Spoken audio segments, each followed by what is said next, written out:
Okay, here's your run from Friday.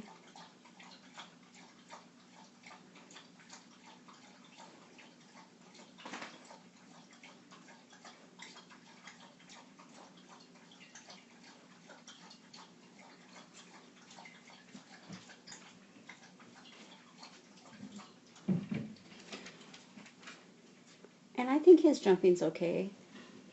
Um, he he does sort of loft when he jumps, um, but that's okay. It's better than being flat, right? Like Kaya's really flat, Riley's really flat, and the more experience he has and the more confidence he gains, he will flatten out some.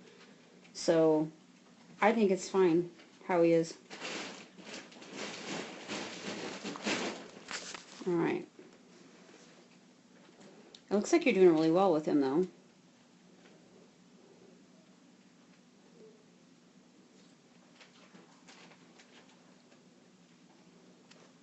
So you could have cued that a lot sooner. And it's hard. It's going to be hard with him because his commitment point is going to be pretty late because he's so green. So you don't want to do too much.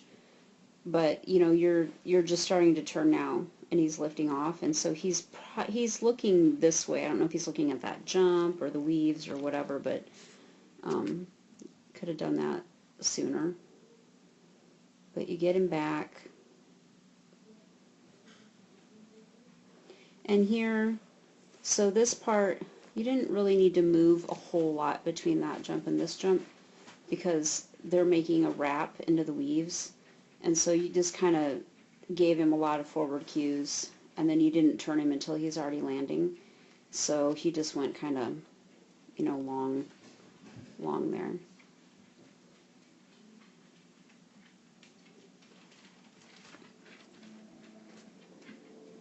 And you're going to want to be careful with him. I know that you're not like giving late commands on purpose, but you want to try to be really in tune with that with him so that you don't allow him to develop bad habits, I guess. You cued that there, but it was kind of late. My guess is you were trying to keep him off of that jump, but look at when your hand comes up. He's in the air. It should have come up a little bit sooner, and again, it's hard because his commitment point is so late, but he thought he was going forward, like straight. I can tell by the way he took that jump. So, and it's going to be hard, like, because his commitment point, it's going to change. Like, as he gets more experience and as he gains confidence, his commitment point is going to get earlier and earlier.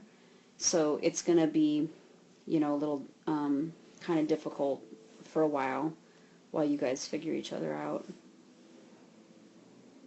And this cross here, so see this huge step you're taking across the face of the jump? And now you're like, so you pretty much traveled the whole, span of the jump. But you should have just, right there, right where you're at, just pivoted and done your cross and moved this way.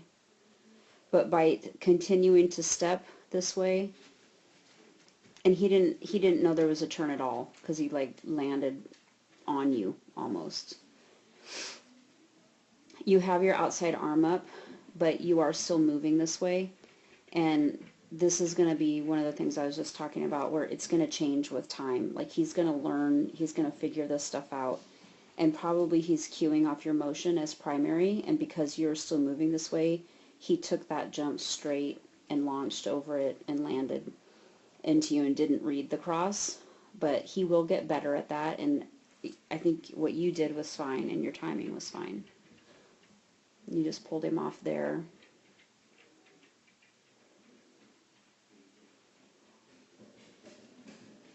I don't know how you got this line by pushing him out to that double. That was a really good dog there. Mine would have never done that. That was good.